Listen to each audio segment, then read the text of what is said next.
റസൂലുള്ളാഹി സ്വല്ലല്ലാഹു അലൈഹി വസല്ലമക്ക് അനിഷ്ടമായിരുന്ന പലതുമായിരുന്നു അന്ന് കഅബയുടെ പുനർനിർമ്മാണ വേളയിൽ ഉണ്ടായിരുന്നത്. പിൽക്കാലത്ത് ഒരിക്കൽ റസൂലുള്ളാഹി സ്വല്ലല്ലാഹു അലൈഹി വസല്ലം ആയിഷ റളിയല്ലാഹു അൻഹയോട് സംസാരിക്കുമ്പോൾ അത് പറയുന്നതായി കാണാൻ കഴിയും. മുത്തഫഖുൻ അലൈഹിയായ ഹദീസിൽ ആയിഷ റളിയല്ലാഹു അൻഹ തന്നെ ഉദ്ധരിക്കുകയാണ്, യാ ആയിഷ റളിയല്ലാഹു വിളിച്ചുകൊണ്ട് റസൂലുള്ളാഹി സ്വല്ലല്ലാഹു അലൈഹി വസല്ലം പറയുകയാണ്, ലൗല അന്ന ഖൗമകി ഹദീസു അഹ്ദിൻ ബിജാഹിലിയ്യ. മക്കയൊക്കെ കീഴടങ്ങിയതിന് ശേഷമാണിത് പറയുന്നത്. മക്ക ഫത്ഹ് ആയതിനു ശേഷം നിൻ്റെ സമൂഹം അഥവാ മക്കാർ, അന്നത്തെ അറബികളൊക്കെ ഇപ്പോൾ ഇസ്ലാമിലേക്ക് വന്നിട്ടല്ലേ ഉള്ളൂ. ജാഹിലിയത്തിൽ നിന്ന് അധിക കാലം അവർക്ക് കഴിഞ്ഞു പോയിട്ടില്ലല്ലോ. അതൊക്കെ ആയിരുന്നില്ല എങ്കിൽ അമർത്തു ബിൽ ബൈത്ത് ഫഹുദിം, ഞാൻ കഅബ പൊളിക്കാൻ ആവശ്യപ്പെടുമായിരുന്നു. പൊളിക്കുന്നത് എന്തെന്ന് വെച്ചാൽ വീണ്ടും പുനർനിർമ്മിക്കാൻ. ഫഅദ്ഖൽതു ഫീഹി മാ ഉഖ്രിജ മിൻ, അങ്ങനെ അവരൊഴിവാക്കിയ ആ ഭാഗമൊക്കെ ചേർത്ത് ഞാൻ കഅബയെ പുനർനിർമ്മിക്കുമായിരുന്നു. വഅൽസഖ്തുഹു ബിൽ അർദ്, അതിൻ്റെ വാതിൽ ഞാൻ താഴ്ത്തി പണ്ട് എങ്ങനെയായിരുന്നു ഉണ്ടായിരുന്നത് അതുപോലെ തന്നെ ആക്കുമായിരുന്നു. വജഅൽതു ലഹു ബാബൈനി, ബാബൻ ശർഖിയൻ വ ബാബൻ ഗർബിയൻ, പണ്ടുണ്ടായിരുന്ന രണ്ട് വാതിലുകൾ, പടിഞ്ഞാറ് ഭാഗത്തും കിഴക്ക് ഭാഗത്തുണ്ടായ രണ്ട് വാതിലുകളും ഞാൻ പുനഃസ്ഥാപിക്കുമായിരുന്നു. ഫബലഗ്തു ബിഹി അസാസ ഇബ്രാഹിം, അങ്ങനെ ഇബ്രാഹിം നബിയുടെ ആ ഒരു അടിസ്ഥാനം മുതൽക്ക് തന്നെ ഞാൻ പുനർനിർമ്മിച്ച് അന്നത്തെ പോലെ തന്നെ ഞാൻ ആക്കുമായിരുന്നു എന്ന് റസൂലുള്ളാഹി സ്വല്ലല്ലാഹു അലൈഹി വസല്ലമ പറയുന്നുണ്ട്. വേറെയും ഹദീസുകളിൽ നമുക്ക് കാണാൻ കഴിയും. ഒരിക്കൽ ആയിഷ റളിയല്ലാഹു അൻഹ തന്നെ ചോദിച്ചു, എന്തുകൊണ്ടാണ് റസൂലെ അന്നവർ കഅബയിൽ അതൊക്കെ ഉൾപ്പെടുത്താതിരുന്നത്? അപ്പോൾ റസൂലുള്ളാഹി സ്വല്ലല്ലാഹു അലൈഹി വസല്ലം പറഞ്ഞു, അവരുടെ സമ്പത്ത്, ഇന്ന ഖൗമകി ഖസ്സറത് ബിഹിമുൻ നഫഖ, അന്നവർക്ക് സമ്പത്ത് തികഞ്ഞില്ല, അതുകൊണ്ടാണ് അത് ഉണ്ടായിരുന്നത്. അതുപോലെ തന്നെ ആയിഷ റളിയല്ലാഹു അൻഹ വീണ്ടും ചോദിക്കുന്നുണ്ട്, എന്തുകൊണ്ടാണ് അതിൻ്റെ വാതിൽ ഉയർത്തിയത്? അപ്പോൾ റസൂലുള്ളാഹി സ്വല്ലല്ലാഹു അലൈഹി വസല്ലം പറഞ്ഞു, ഫഅല ദാലിക ഖൗമുകി ലിയുദ്ഖിലു മൻ ശാഉ വയംനഉ മൻ ശാഉ, അവർക്ക് ഇഷ്ടമുള്ളവർ കയറ്റാനും അവർക്ക് താല്പര്യമില്ലാത്ത ആളുകൾ കയറണ്ട എന്ന് അവർക്ക് തീരുമാനിക്കാനും വേണ്ടിയാണ് അവർ കഅബയുടെ വാതിൽ ഉയർത്തിയത്.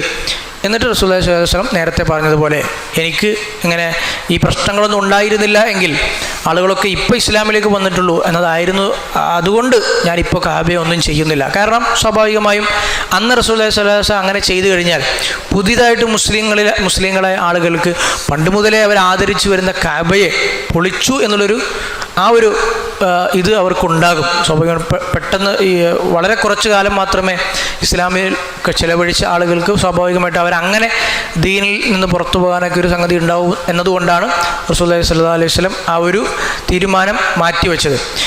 റസൂലിൻ്റെ മരണശേഷം അബ്ദുല്ലാഹി ഇബ്നു സുബൈർ റളിയല്ലാഹു അൻഹു മക്കയുടെ ഭരണാധികാരി ആയിരിക്കുമ്പോൾ പൊളിച്ച് ഇത് രണ്ടാമത് പണിഞ്ഞിട്ടുണ്ട്. കഅബയുടെ ചരിത്രം പൂർണ്ണമായി, അതിൻ്റെ നിർമ്മാണ ചരിത്രം അതുമാത്രം രേഖപ്പെടുത്തിയ ഗ്രന്ഥങ്ങൾ നമുക്ക് കാണാൻ കഴിയും. അത് നമ്മൾ അധികം ഇവിടെ വിശദീകരിക്കുന്നില്ല. കഅബ ഓരോ കാലഘട്ടത്തിലൂടെ അങ്ങനെ പിൽക്കാലത്ത് അബ്ദുല്ലാഹി ഇബ്നു സുബൈർ റളിയല്ലാഹു അൻഹു വീണ്ടും ഇബ്രാഹിം നബി റസൂലുള്ളാഹി സ്വല്ലല്ലാഹു അലൈഹി വസല്ലം ഉദ്ദേശിച്ചതുപോലെ ആക്കി. പിന്നീട് വീണ്ടും അന്നത്തെ ഖലീഫമാരും ശേഷം വന്ന ആളുകൾ വീണ്ടും അതിനെ നമ്മളിന്ന് കാണുന്ന രൂപത്തിലാക്കിയതാണ്. അങ്ങനെയാണ് നമ്മൾ ഇന്ന് കാണുന്ന രൂപത്തിലുള്ള കഅബ ഇപ്പോഴുള്ളത്.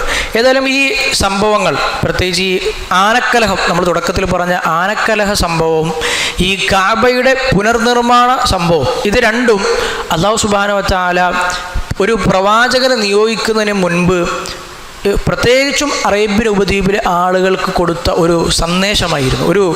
അവരുടെ കഅബയുടെ സംരക്ഷണം ആദ്യം ആനക്കലഹ സംഭവത്തിലൂടെ അബ്രഹത്തിനെ നശിപ്പിച്ചതിലൂടെ ഉണ്ടായപ്പോൾ ഖുറൈശ് എന്ന ഗോത്രത്തിൻ്റെ കഅബയുമായി ബന്ധപ്പെട്ട് ജീവിക്കുന്ന ഹറമിൻ്റെ ആളുകളുടെ ഒരു സ്ഥാനവും പദവിയും കുറച്ചുകൂടി ഉയർന്നു.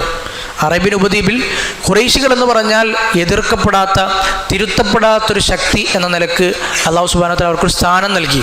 ഈ ഒരു സംഭവത്തോടു കൂടി കഅബയുടെ പുനർനിർമ്മാണത്തോടു കൂടി റസൂലുള്ളാഹി സ്വല്ലല്ലാഹു അലൈഹി വസല്ലമയുടെ ആ ഒരു ഹജറുൽ അസ്വദ് മധ്യസ്ഥത വഹിക്കൽ കൂടി ആയപ്പോൾ റസൂലിനും എന്ത് ചെയ്തു, ഖുറൈശികളിൽ ഇടയിൽ തന്നെ ആളുകളുടെ പ്രശ്നം പരിഹരിക്കുന്ന ഒരു മധ്യസ്ഥത വഹിക്കാൻ കഴിയുന്ന ഒരു യുദ്ധം തന്നെ നിലക്കാൻ മാത്രമുള്ളൊരു പ്രശ്നത്തിൽ ഇടപെടുകയും അതിനെ ആളുകളൊക്കെ അംഗീകരിക്കുകയും ചെയ്ത ഒരു വ്യക്തി എന്ന നിലക്ക് കാര്യങ്ങൾ മാറി. അപ്പോൾ ഖുറൈശികൾക്കും അതിലൊക്കെ പിന്നിലുള്ളൊരു ഹിക്മത്ത് നമ്മൾ മനസ്സിലാക്കുകയാണ് എങ്കിൽ അതൊക്കെ ഒരു അല്ലാഹു സുബ്ഹാനഹു വ തആല അതിനുള്ളിൽ അടങ്ങിയിരിക്കുന്ന ഒരുപാട് ഹിക്മത്തുകൾ ഉണ്ടാകാം, നമുക്ക് അറിയുന്നതും അറിയാത്തതുമായ. ഖുറൈശികൾ നമ്മൾ നേരത്തെ വിശദീകരിച്ചിരുന്നു. ഖുറൈശികൾ സ്വാഭാവികമായും അത്തരമൊരു നിലവാരത്തിലേക്ക് ഉയർന്നപ്പോൾ അവർ ചെയ്യുന്നതെന്തും പിന്തുടരുക എന്നൊരു ട്രെൻഡ് സ്വാഭാവികമായിട്ടും അറബികൾക്കിടയിൽ മൊത്തം ഉണ്ടാകും. അതങ്ങനെ തന്നെയാണല്ലോ. സമൂഹത്തിൽ സ്വാധീനമുള്ള ഒരു ഒരു കൂട്ടം ആളുകളുണ്ട് എങ്കിൽ എല്ലാവരും അവർ ചെയ്യുന്ന പോലെ നോക്കിയിട്ടാണ് ചെയ്യുക, അവർക്ക് സ്വാധീനം കൂടുതലുണ്ടെങ്കിൽ. അപ്പോൾ ഖുറൈശികൾ അവരിൽ നിന്ന് ഇസ്ലാം ആരെങ്കിലും സ്വീകരിച്ചാൽ സ്വാഭാവികം മറ്റ് ഗോത്രത്തിലുള്ള ആളുകൾ ചിന്തിക്കും. അത് പിൽക്കാലത്ത് നമുക്ക് അങ്ങനെയുള്ള ഇസ്ലാം സ്വീകരണങ്ങൾ നമുക്ക് കാണാൻ കഴിഞ്ഞിട്ടുണ്ട്. മക്ക ഫത്വയിലൊക്കെ ഖുറൈശികൾ ഒന്നാകെ ഇസ്ലാം സ്വീകരിച്ചപ്പോൾ ഇനിയിപ്പോൾ നമ്മളെന്തിനാണ് മടിച്ചു നിൽക്കുന്നത്? ഏറ്റവും ഉന്നതരായ ഖുറൈശികളും ഹറമിൻ്റെ ആളുകളും അള്ളാഹു സഹായിച്ച, അള്ളാഹു അവർക്ക് വേണ്ടി യുദ്ധം ചെയ്ത ആളുകളെന്നൊക്കെ അവർ പറഞ്ഞു നടന്നിരുന്ന ഖുറൈശികളടക്കം ഇസ്ലാമിലേക്ക് പ്രവേശിച്ചല്ലോ, ഇനിയിപ്പോൾ നമ്മളെന്തിനാണ് നോക്കി നിൽക്കുന്നത് എന്ന അവസ്ഥയിൽ ഒരുപാട് ഗോത്രങ്ങൾ വളരെ കൂട്ടമായി ഇസ്ലാമിലേക്ക് വരാൻ അതൊക്കെ കാരണമായിട്ടുണ്ട്. അങ്ങനെ ഒരു തരത്തിലേക്ക് ഖുറൈശികളുടെ അവസ്ഥ മാറി എന്നാണ്.